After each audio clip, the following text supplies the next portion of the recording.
Hechos Ecuador, es la televisión, es la radio. Investiguen. Doctor Eduardo Franco Lor, buenas noches. Un abrazo, perdón el retraso de 6 minutos que tenemos. Gracias por estar. Bienvenido a Hechos Ecuador.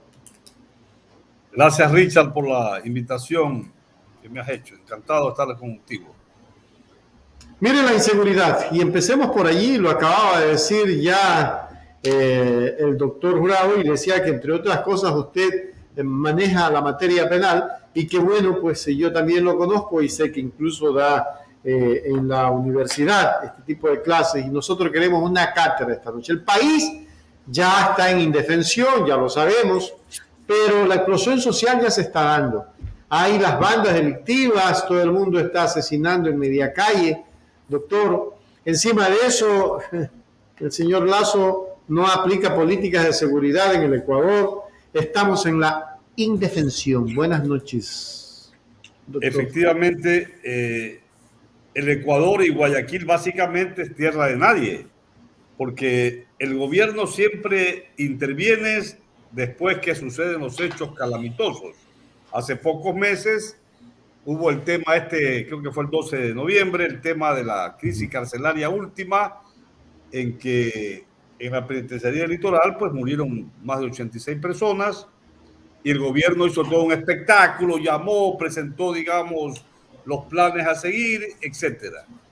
Estos 15 días ha habido unas trifulcas y matanzas el viernes pasado en la playita, bandas que se matan entre ellas, y el gobierno ayer pues presentan, después de los hechos, un supuesto plan que realmente es un plan que da risa, porque dice vamos a solucionar el tema trayendo 1.100 policías. Y hoy escuché al nuevo comandante general de la policía, general Cabrera, decir que esto es un asunto que va poco a poco, porque imagínense, traer 1.100 policías del resto del país es dejar desguarnecida a las otras ciudades y cantones del Ecuador, y tiene que haber todo un tema de logística, cómo van a tenerlos, etcétera. No es tan fácil el asunto, pero el gobierno siempre opta por asuntos represivos y no por asuntos preventivos. Ha indicado que va a mandar, incluso hoy la ministra de Gobierno indicó que va a mandar un proyecto de ley para el uso progresivo de la fuerza, que nosotros sabemos que es el documento prácticamente igual al que el año pasado el general Jarrín, que era el ministro de Defensa, presentó como reglamento, y que la Corte Constitucional lo echó abajo. Porque, mire, el problema de la delincuencia no es un problema de leyes, porque incluso dijo el presidente que van a mandar también al Parlamento creando un nuevo tipo penal. Se inventan el tipo penal de terrorismo carcelario, ¿ya? Ese no es el problema del Ecuador. El combate contra la delincuencia tiene otras aristas y debe ser estudiado, señalado en un plan macro, un plan que responda a una política criminal coherente.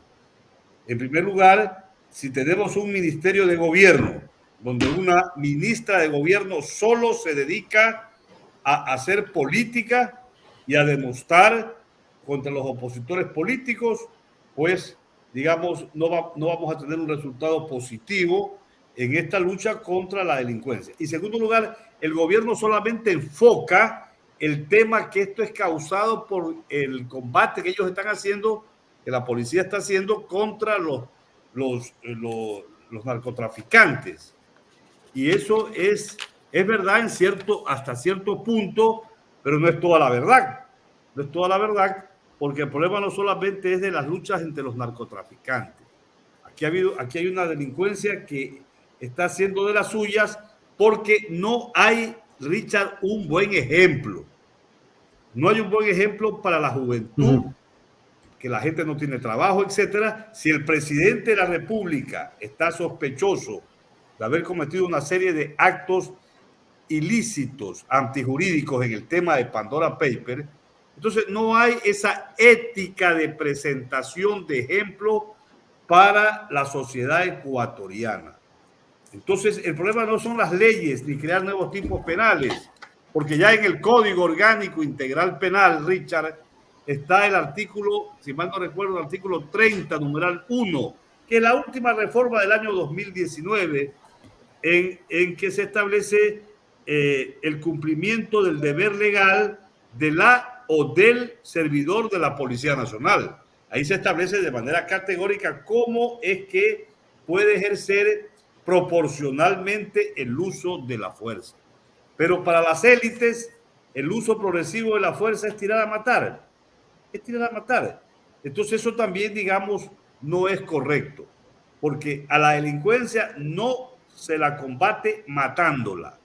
A la delincuencia se la combate persuadiéndola y procesándola penalmente, de manera que también se le respeten sus derechos humanos. Eso es vital. En una sociedad democrática tiene que actuarse, digamos, de una manera civilizada y con respeto a las garantías constitucionales, Richard. Procesándola penalmente, pero también rehabilitándola con todos sus derechos. Pero las cárceles en el Ecuador no sirven para rehabilitar ciudadanos, más vale sirven para incrementar delincuencia, porque lo que hay allí son reos que están y siguen mezclados en los actos delictivos. No es necesario, más vale cambiar esas políticas carcelarias por, qué sé yo, parcelas donde el reo de menos peligrosidad vaya, por ejemplo, a hacer sembríos, y sembríos que van a ayudar a que se sostengan esas cárceles con recursos que ellos puedan producir, o sostengan familias pobres, muy humildes, doctor. O sea, no es comenzar a remecer la parte de la seguridad carcelaria antes para comenzar a rehabilitar a los reos o a los presos. Vea, el artículo 201, si mal no recuerdo, de la Constitución, que habla de la rehabilitación social, porque el fundamento de la pena al infractor que ha cometido una acción típica y antijurídica, o sea, que ha perpetrado un delito, es que el Estado lo castiga para rehabilitarlo y volverlo productivo e insertarlo nuevamente en la vida de la sociedad ecuatoriana. Pero esa aspiración es una quimera, no ha existido en el Ecuador. Y las cárceles del país, como no han sido preocupación de los últimos gobiernos, desde el gobierno de Lenín Moreno, entonces se ha ocasionado lo que todo el Ecuador sabe, las crisis carcelarias. Pero no debe de cristalizarse, como dije anteriormente, un gran evento de programar una política criminal en la cual intervengan no solamente las universidades, sino también toda la sociedad civil, psicólogos, sociólogos, abogados, criminólogos y el Estado en su conjunto, la función judicial, etcétera. Porque, como tú bien dices, hay muchas teorías, hay muchos aspectos que tienen que ser considerados, pero que no solamente tienen que tenerlo y tenerlo, digamos, como un plan del gobierno, sino del Estado. El Estado no solamente es el gobierno, el Estado son todas las instituciones y toda la sociedad civil que tiene que colaborar con la finalidad de que estos hechos delincuenciales se detengan. No se puede decir se eliminen, porque como alguien dijo, algún criminólogo dijo, toda sociedad tiene un mínimo de delincuencia. No hay un país que diga, nosotros no tenemos delincuencia. Pero aquí, digamos, se está desbordando. ¿Por qué razón? Porque el Estado, los gobernantes no han tenido políticas públicas coherentes, viables, necesarias, y se han limitado solamente a poner más años a los delitos, a inventarse nuevos delitos, pero el delincuente se ríe de eso, pues. Usted pone en el Ecuador, Richard, la pena de muerte y seguirán habiendo sicariatos y muertes. Es decir, no hay una cultura de respeto a la normatividad. Entonces, por ahí no va la cosa. La cosa no va por aumentar los años de la pena. No. La cosa va por vertebrar, elaborar planes metodológicos de política criminal que en su conjunto traten de la parte de la prevención, desde la escuela, desde el colegio, desde las universidades, hasta la parte también represiva, ¿no? Porque el Estado no puede verse derrotado por gente que está colocado en una situación, digamos, en contra del derecho. Esa es una realidad, pero tenemos que enfrentarlo en base también a tener el liderazgo de idoneidad moral. Aquí, en el gobierno de Guillermo Lasso, no hay, Richard, no hay idoneidad moral. ¿Por qué? Porque el presidente, como el anterior presidente Lenín Moreno, han sido sospechosos y están denunciados en la Fiscalía General del Estado por el caso Pandora Papers. Y eso, aunque se lo salvó políticamente en la Asamblea, ese análisis que hicieron más de 600 periodistas mundiales y no los correístas, digamos, es lapidario y eso en su momento va a tener su caldo de cultivo y esto no va a quedar en la impunidad definitivamente.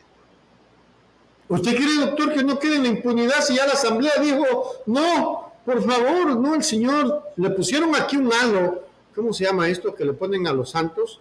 Bueno, le pusieron aquí una aureola San Lazo, porque no hay el Santo Lazo, pero San Lazo, y por Dios, y da vergüenza en el mundo que hayamos dudado de la investigación de 600 periodistas y de 150 medios que investigaron.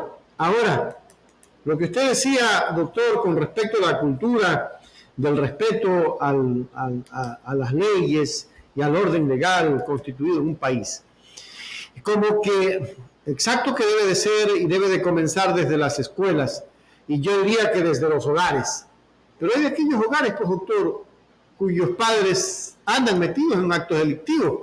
Hoy es gravísimo, pues, y lo acababa de analizar hace un momento el asambleísta y decía, Richard, es que la gente está saliendo a robar porque no tiene trabajo, 4 días sin comer. Obviamente que vas y encuentras al primer gil y te quitan lo que cargas, pues. Entonces, ¿hacia dónde caminamos con todo esto, doctor Eduardo Franco López? Y sí, desde el Poder Popular podemos o debemos o estamos obligados a hacer algo.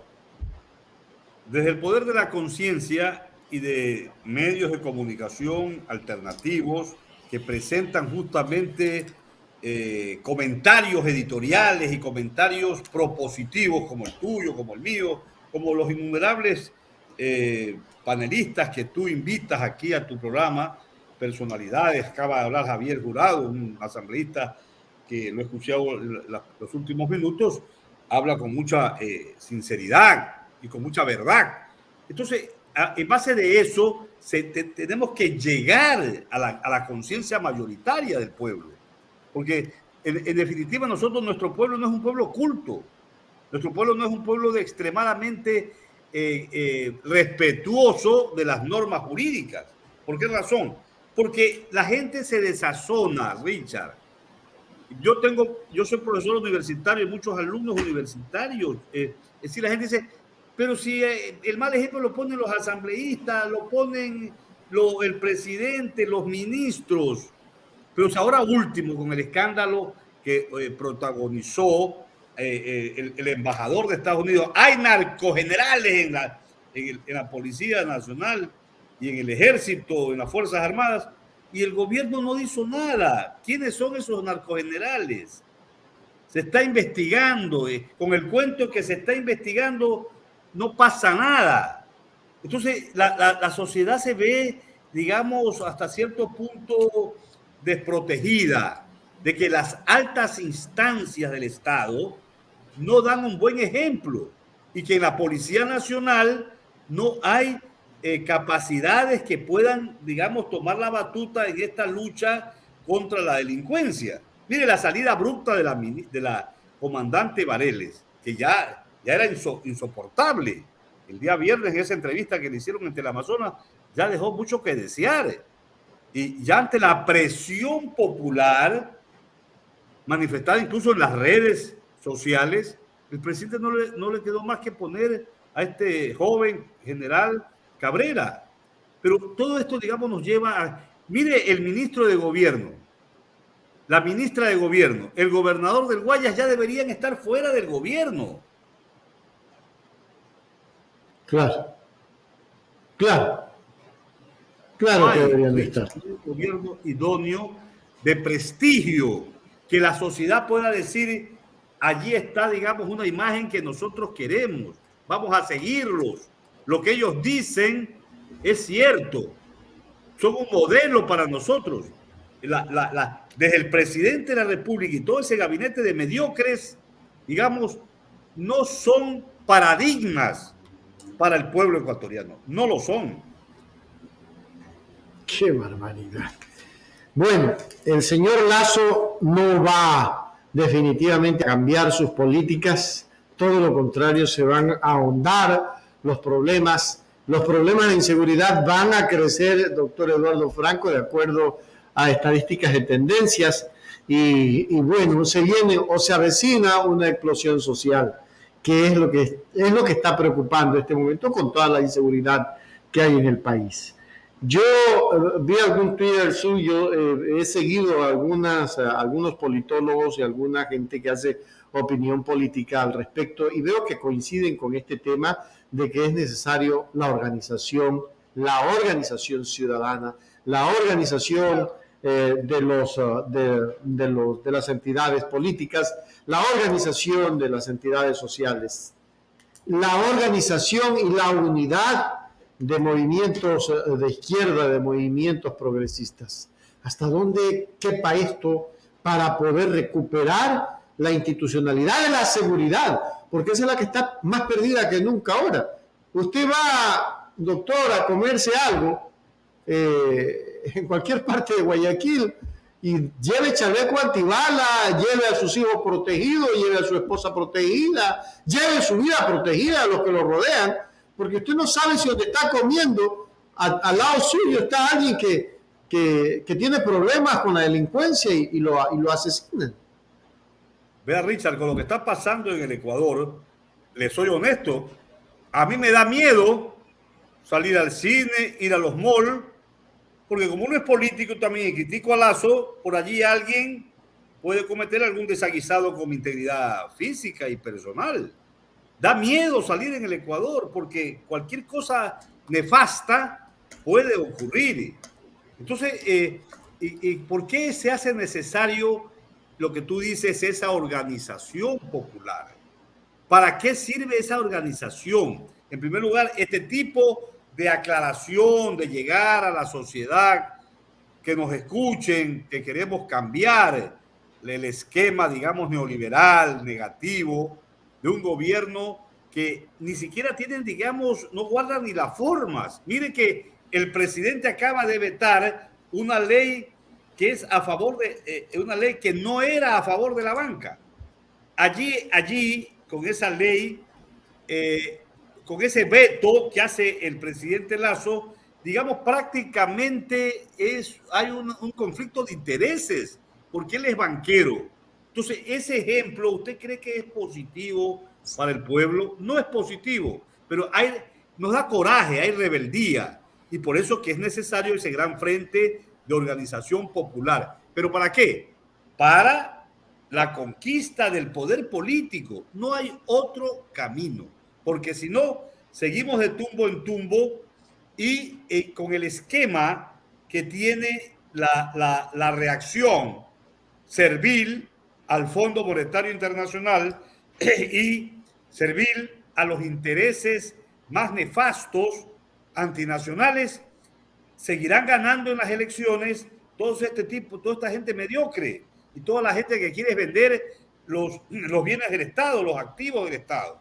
Entonces, tenemos que organizarnos con la finalidad de que haya una unidad, incluso en las elecciones para el 2023, que van a ser en febrero del próximo año. Ya estamos a 13 meses, para después ir al 2025 con un frente amplio, necesario, para que pueda triunfar sobre la derecha, que también se va a unificar. Pero si los grupos desde el centro hasta la izquierda continúan como hasta ahora, totalmente divididos, pues ¿qué vamos a esperar? Vamos a ser derrotados. Vamos a ser derrotados y para evitar eso es que tenemos que hablar siempre de que es importante, es patriótico, hoy más que nunca, cuando existe realmente un Estado fallido por la incapacidad y por la inmoralidad del gobierno del presidente Lasso, se hace necesario que se catapulte este gran frente político-social para recuperar la patria. No hay otro camino. No hay otro camino porque si no, la delincuencia política y la delincuencia vulgar, esta delincuencia de narcos, etcétera, va a hacer que este país se vuelva más terrible que el propio, digamos, México. Y que el propio Colombia. Y que el propio Colombia. Mire que en Colombia la gente se ha organizado y es posible que triunfe en los próximos meses Petro. Claro, Petro prácticamente va a ser el próximo presidente. Ojalá que así sea. Usted escribió en su cuenta de Twitter, ya se cayó esta señora, pero el problema no se soluciona con simples cambios de personas. Lasso no tiene ningún plan estratégico de seguridad ciudadana, no trabaja para la ciudadanía y también lo ha dicho ahora en Hechos Ecuador, sino para las élites. Mientras el MIGNO hace politiquería y los planes, la delincuencia nos gana. ¿Hacia dónde llegamos con ese Twitter, doctor? Bueno, es una expresión real, porque la seguridad ciudadana no existe en el Ecuador, sino mire cómo ha pasado los últimos 15 días en este año 2022. Y todas estas presentaciones apuradas del presidente y del gobierno, es que es un gobierno que no está cumpliendo incluso con su plan que presentó en la campaña electoral. No lo está cumpliendo. Y la gente está indignada hoy por hoy con el tema de la subida de los impuestos, el ataque a la clase media, con esta ley de Lasso, que eso es draconiana y que cada día la propia ciudadanía, que en uso de su libertad de expresión y su libertad electoral, votaron por Lasso, ya, Richard, están arrepentidos de haber votado por este señor. Definitivamente. Entonces, yo quisiera exhortar a la gente que nos está escuchando que tomemos conciencia de que tenemos una gran responsabilidad cívica en reconquistar el poder político en el Ecuador. ¿Cómo? Vertebrando una organización de unidad al margen de los intereses tal vez y ambiciones personales que pueden ser incluso legítimas de algunos políticos, vertebrar esta situación para que haya un gobierno político que enfrente realidades y cumpla con el pueblo. El pueblo no quiere que continúe la delincuencia, el pueblo no quiere que continúe el desorden, la inseguridad ciudadana, y el pueblo quiere que haya trabajo, que haya producción en el Ecuador. Que haya producción sobre todo. Que haya producción, trabajo, y no explotación, básicamente. Pero lamentablemente, doctor, en el país, eso está muy lejos de obtenerse con un gobierno neoliberal. Este gobierno neoliberal fascista va a terminar con Banco del Pacífico, que ya prácticamente está desmantelado. La empresa de telecomunicaciones CNT, que ya prácticamente también está desmantelada. En fin, es decir, nos vamos a quedar sin nuestros bienes públicos. Y allí, ¿quién va a responder? Tenemos prensa bien corrupta, doctor, que señala, por ejemplo, que CNT ya no está prestando un buen servicio y le hacen una contracampaña a objeto de bajar y vender. Así está pasando con el Banco del Pacífico, que ya también donde funcionaba antes, hoy están funcionando bancos de Guayaquil. En ese sentido, ¿cuál es el paso que hay que dar en este momento? Jurídicamente. Tú has hecho un comentario real de los acontecimientos últimos del gobierno que da coraje realmente, a mí me indigna. Y te cuento algo, yo un poco como que ya no quiero escuchar las noticias. Cada día que uno prende las noticias en la prensa dominante, en la televisión, etcétera, uno se llena de amargura, de coraje, y del hecho también que uno se pone a pensar que dónde está esa rebeldía histórica del Ecuador, de la gente honesta, que antiguamente luchaba y tumbaba gobiernos nefastos. Y no nos queda más que pensar que tenemos que continuar por ese camino de la concienciación a la gente para organizarse y lograr mejores días para el Ecuador. Porque ya escuchar a la prensa corrupta, como tú bien dices, una prensa dominante que está en alianza con el gobierno neoliberal, están protegiéndolos como protegieron a Lenín Moreno, y obviamente porque ellos están defendiendo intereses y cargos. Lenín le ha dado cargos en el servicio exterior a hermanos y funcionarios de los principales dueños de los medios hegemónicos de comunicación social en el Ecuador.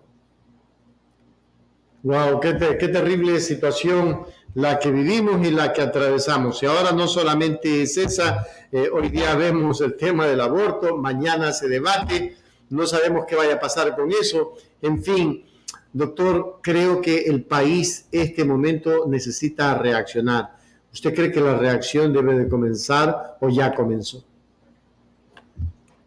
Vea, yo siempre he tenido esperanzas en el pueblo ecuatoriano, en el movimiento indígena.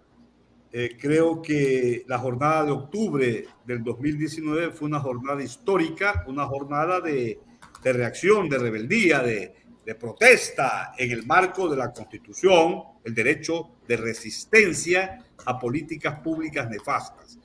Y en ese sentido yo pienso que en los próximos meses la cosa va a ser bien dura para el gobierno de Lasso.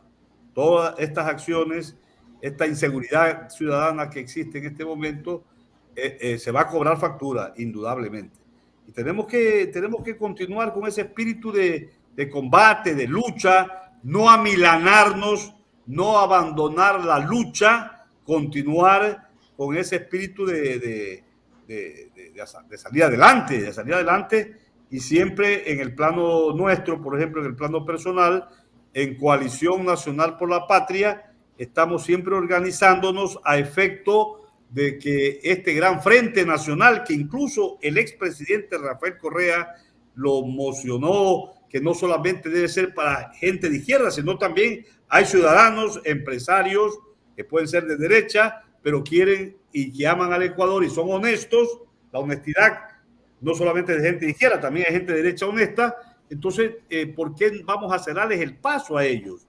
Y en ese sentido, Coalición Nacional por la Patria está también en ese andarivel, en el andarivel de que aglutinemos un gran frente nacional por el que ¿por qué? Porque el Ecuador necesita un gobierno de salvación nacional, un gobierno democrático, progresista, un gobierno revolucionario a lo que está distinto a lo que está ocurriendo en los últimos 5 años, con la finalidad de que la democracia se cristalice de una manera real, efectiva. Actualmente vivimos, Richard, una democracia falsificada, una democracia perversa, donde hay gente como Jorge Glass que le niegan incluso la prelibertad, cuando tiene derecho a esa prelibertad porque más del 40% del tiempo ha estado detenido. O sea, esta es una infamia, esta democracia judicial ecuatoriana es infame.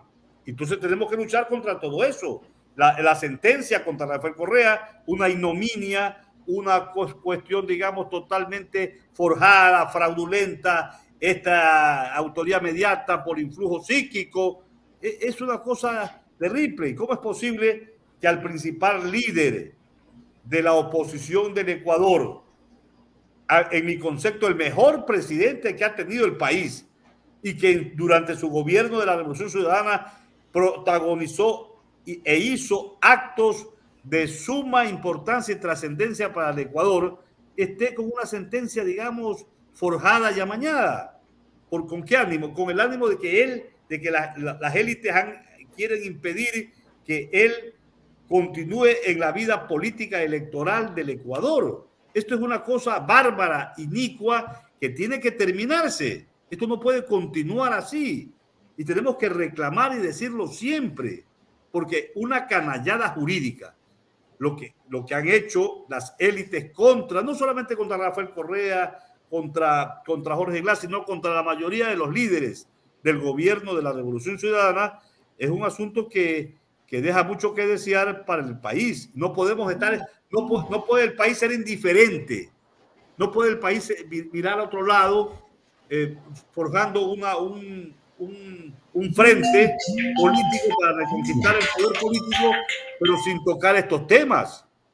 Hay que tocar los temas con valentía, porque esas sentencias judiciales son nulas, porque son perversas y fueron amañadas, fueron fabricadas, fueron producidas con evidente violación a las normas del debido proceso, a la Constitución, a parámetros, Richard, a parámetros internacionales de la Comisión Interamericana de Derechos Humanos y de la Corte Internacional de Derechos Humanos.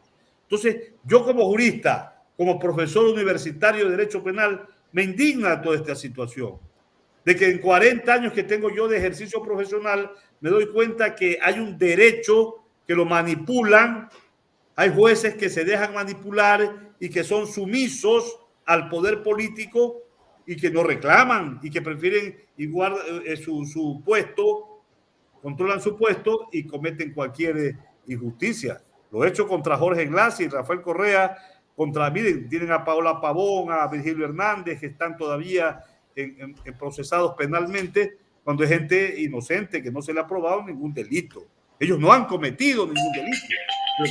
El delito de ellos, entre comillas, es oponerse al gobierno neoliberal. Se opusieron al gobierno neoliberal de Lenín Moreno y ahora al de Lazo. Lazo prometió no perseguir a nadie.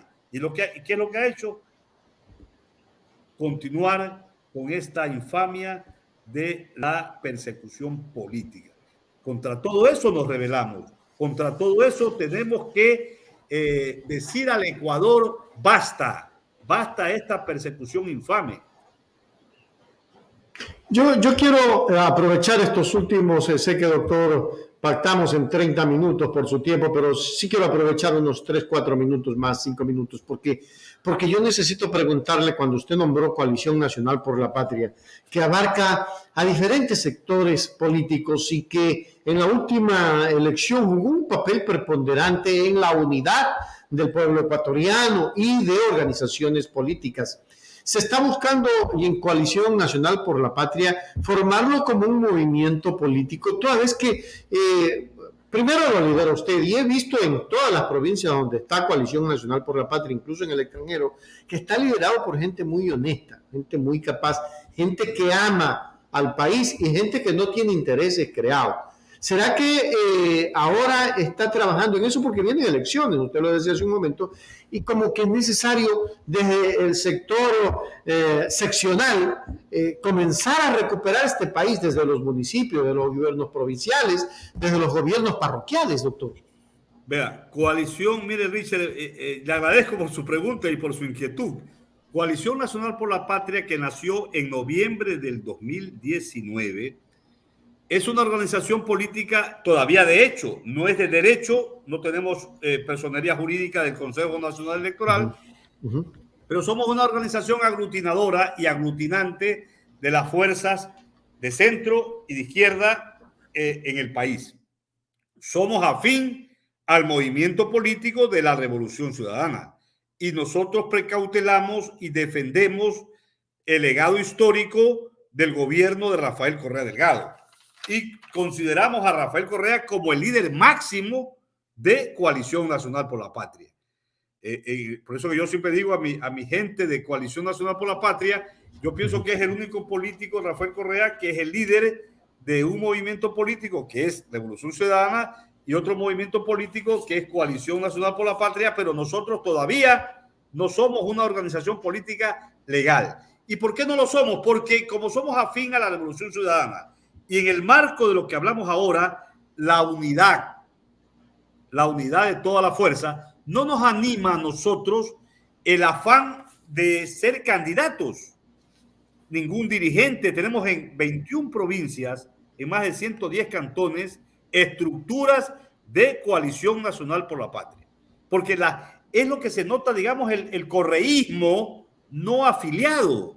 Nosotros somos el correísmo no afiliado y que nos anima justamente es la fortaleza y la reconquista del poder político. A mí mucha gente en Guayaquil, muchos abogados, cuando voy a la corte, etcétera, me dicen, doctor, ¿y usted por qué no fue asambleísta? Usted debió haber sido asambleísta. Y yo les digo, yo nunca quise ser asambleísta en la vida. Yo no estoy aquí en política por el prurito de ser candidato. No, yo siempre he sido abogado en ejercicio y profesor universitario. Déjeme como estoy. Pero ahora, viendo todas estas canalladas jurídicas desde que fui abogado de Jorge Glass en el caso de asociación ilícita, donde le montaron toda un esquema de prisión y de proceso para arrebatarle y robarle, como se dice, la vicepresidencia constitucional de la República, es que decidí, digamos, participar en la actividad política. Pero vea, la política para nosotros es una manera de continuar con la ética y con la moral.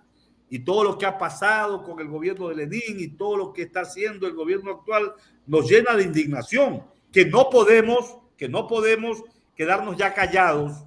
Yo estoy hecho, yo no soy un hombre rico, pero tampoco puedo decir que soy un hombre pobre, tengo mis medios, entonces yo podría estar tranquilo leyendo. Mire, ahora voy a publicar, mire Richard, tengo un trabajo, a mí me gusta mucho la historia, he hecho un trabajo histórico que se llama Fundamentos de la Incorporación de Guayaquil a Colombia y la entrevista de Bolívar con San Martín en julio de 1822. Y la voy a publicar porque este año 2022 es el bicentenario de la incorporación de Guayaquil a Colombia, cuando vino Bolívar a Guayaquil y anexó a Guayaquil a la Gran Colombia, porque Guayaquil formaba parte del virreinato de Nueva Granada. Entonces hay toda una discusión histórica y estoy dedicado a asuntos de investigación histórica y al ejercicio profesional y a la cátedra universitaria vía Zoom, porque ahora no tenemos clases universitarias presenciales. Entonces todo esto me llena la vida. Yo pudiera estar callado, dedicado a estas apetencias intelectuales, pero no, es imposible hacerlo ante una realidad social, ante un gobierno nefasto, Pandora Paper. Esto me llena de indignación y cada vez que me invitan los medios alternativos, y tú eres una persona, un periodista de fuste, y cuando me invitas a mí o al resto, yo estoy atrás de escuchar las noticias verdaderas que ustedes transmiten. Y yo, ¿cómo voy a decirles que no? Entonces yo tengo que expresar mi pensamiento porque soy un ecuatoriano que ama al Ecuador, Y yo quisiera, antes de morirme, y ojalá me muera después de unos 30 años, como digo, ver un gobierno positivo como el gobierno que tuvimos con los 10 años de Rafael Correa Delgado.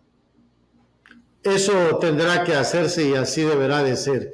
Tengo mucho tiempo que no veo a su hijo Eduardo Junior Franco, ojalá lo pueda ver algún momento, porque necesito Luis Eduardo actualmente está en Ginebra haciendo su doctorado. Entiendo que va a venir en los próximos días, porque la Universidad de Génova, como las universidades europeas están cerradas, van a continuar el doctorado vía digital. Entonces va a venir en los próximos días posiblemente al Ecuador. Hoy me dio una gran satisfacción porque el profesor Ciazzoni, un gran teórico del derecho italiano, le mandó una comunicación de que lo envían 3 meses a una estancia en Oxford. Se va en junio o julio de este año, 3 meses a continuar su preparación doctoral en Inglaterra, en Oxford, y eso como padre me llena de gran alegría y satisfacción. Por supuesto que sí. Hay una situación ya para concluir que quisiera un poco conversarla en este momento. Doctor, usted dice que el Coalición por la Patria es ese movimiento de hecho, no de derecho, que aglutina a mucha gente no correísta y correísta o mucha gente correísta que busca recuperar este país. ¿Cuánta satisfacción me da eso? Pero más que aquello, a mí sí me gustaría escuchar de usted hacia dónde tenemos que caminar en estas elecciones, porque hay gente que no sabe todavía qué hacer. Hay gente que no sabe que existe Revolución Ciudadana. Hay gente que está confundida que la lista 1 sigue siendo la lista de Rafael Correa. Y entonces allí hay muchas confusiones que hay que aclararlas. Bueno, mire, la única lista de Rafael Correa Delgado es la lista 5, el movimiento político de la Revolución Ciudadana. Hay que ser enfático. La lista 5 es el partido político de Rafael Correa. Nosotros somos una fuerza independiente, aglutinadora, porque no podemos obligar a la gente a afiliarse. No se puede obligar a la gente a afiliarse a ningún partido político. Entonces, en ese sentido, nosotros queremos y estamos vertebrando este gran movimiento con la Revolución Ciudadana para reconquistar el poder político el año 2025. Ya no se puede perder, Richard. El Ecuador triunfa o el Ecuador perece. Tenemos un Estado fallido y tenemos que ganar. Estamos condenados a ganar el 2023 y el 2025.